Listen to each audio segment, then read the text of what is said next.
Welcome, Andrew White, again. And Andrew, so much has happened this week to you and to the United Kingdom.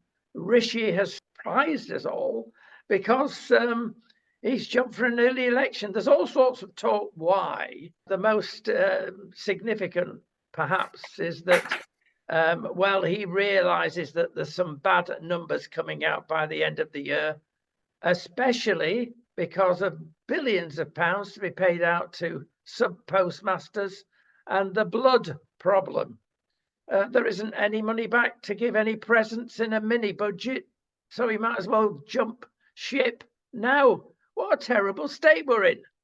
We are in a very bad state, but the thing is that we do not lose hope, despite things being so terrible.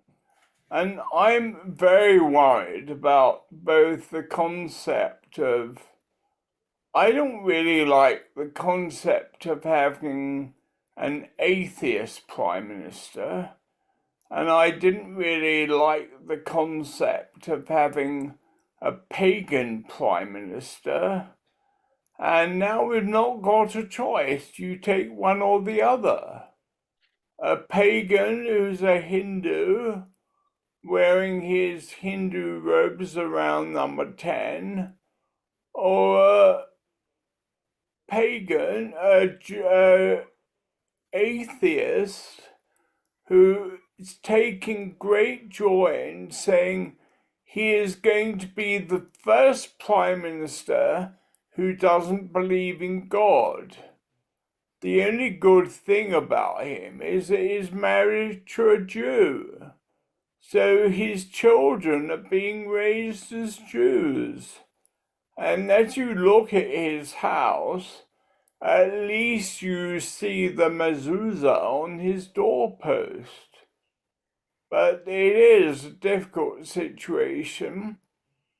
And the thing is that it's not just Britain facing a general election. We have got the American election coming up. But before that, we had the South African election. So we have South Africa, America, and Britain. All of them, which were once good, are all a bit flaky around the edges. Well, some people think it's not just the edges, Andrew, especially with South Africa. They have really turned against Israel. Well, with their presentation at the Universal Court of Human Rights, when South Africa actually made a statement against Israel in a mega way. And the South Africa we saw under Nelson Mandela is a thing of the past. And all that was good there is now resulted in a very corrupt nation with no decent leadership and no respect for the international humanitarian law which Nelson Mandela helped them lay as a foundation. If we go to America, there are significant differences. We know there's a lot of problems there. Maybe the Trump man can sort some of them out.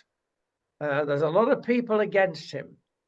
There's a lot of things coming to light about voting machines, postal voting that is not good.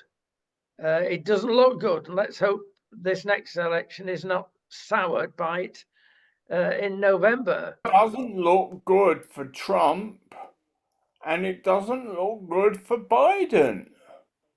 And the one thing which is interesting is that both men are going to be well into their 80s. And the thing that it does tell them is that never presume that people are too old to make a difference. Some of the greatest leaders in the world are those who people have presumed are too old to make a difference.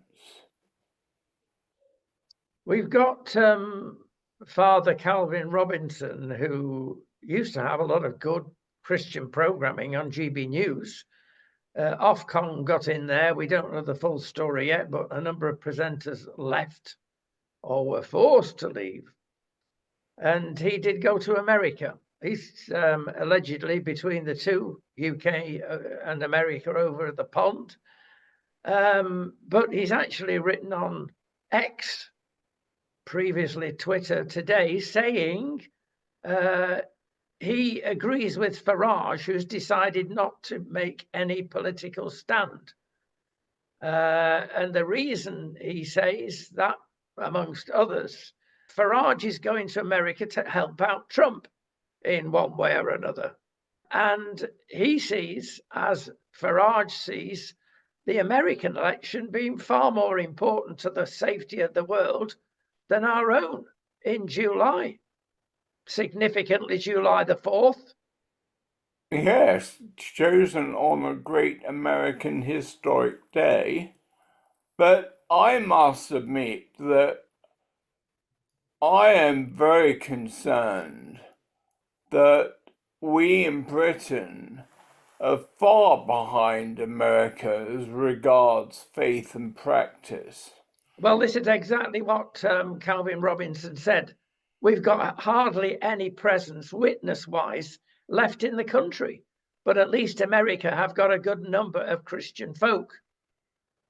And I much prefer my time in the US than in the UK.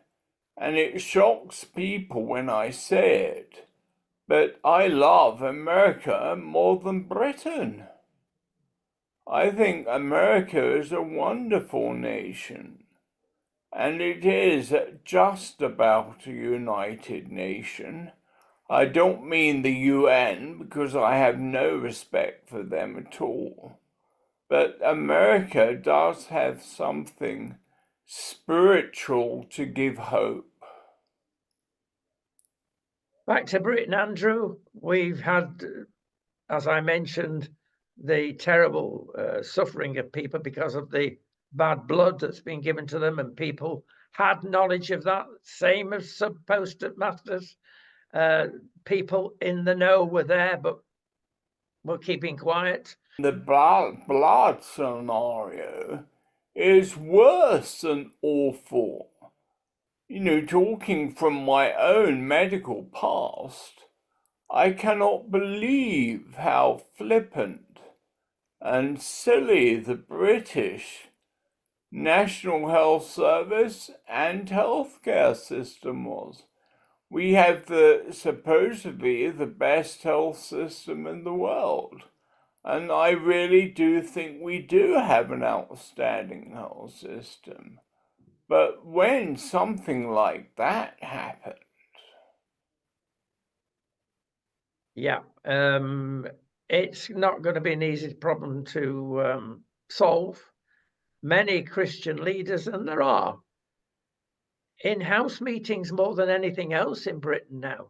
They've abandoned the normal C of E, Methodist, whatever.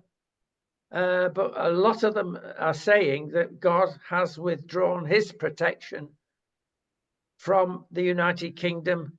And boy, it's difficult to argue against it. I think he has from the state church, because the state church has almost denied the reality of the presence of a real living God. Well, how's this happen, Andrew? I mean, people taking their eye off the ball, or have they taken their eye off the Bible and the prayer book, which have got it right? Well, when you say the prayer book, you are talking about the historical prayer book and the 39 Articles of Faith. which are the foundation of the Reformed theology of Great Britain. And I would totally agree with you there. But the one thing which has life is the churches which are full of the Holy Spirit. You know, the fact is, I really see as my home church nowadays as a Bethel church in Reading, with the Bethel School of Supernatural Ministry. Everything else seems very much out of the way from the reality of the glorious presence of the truth. And we believe in the truth. And we believe that the church needs to stand firm and face the reality of what can be very difficult. It's very interesting for me that the churches where I have found myself being most at home nowadays are actually the Punjabi and Gujarati church, which is mainly Asian Christians.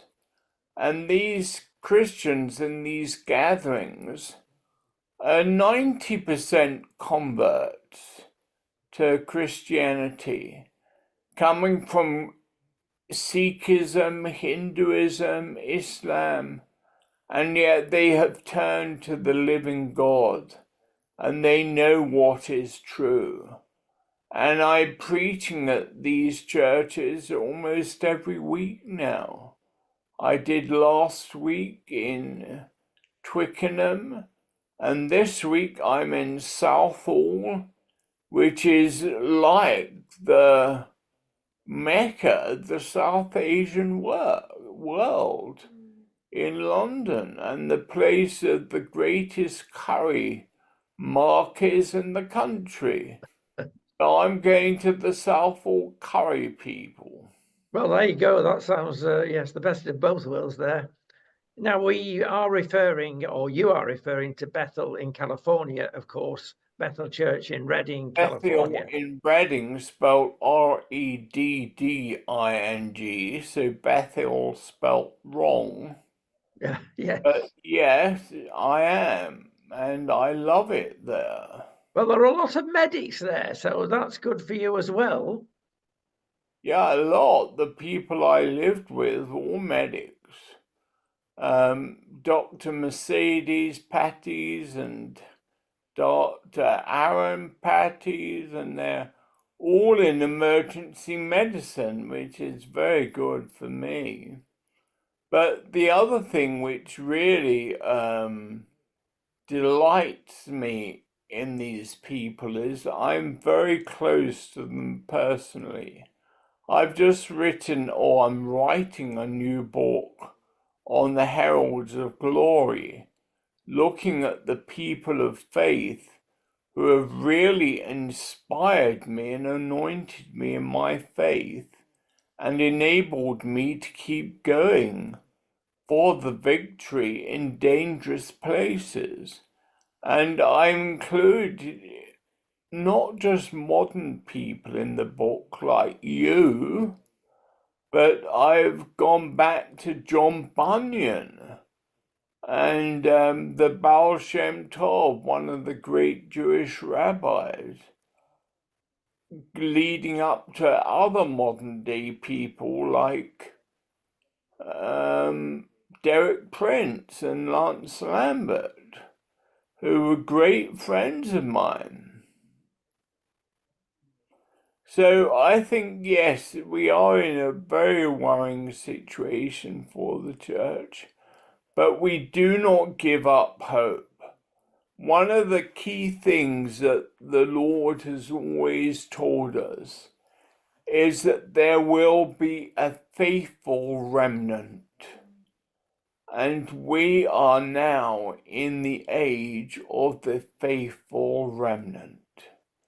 And the Lord will protect, the Lord will preserve, and all will be well.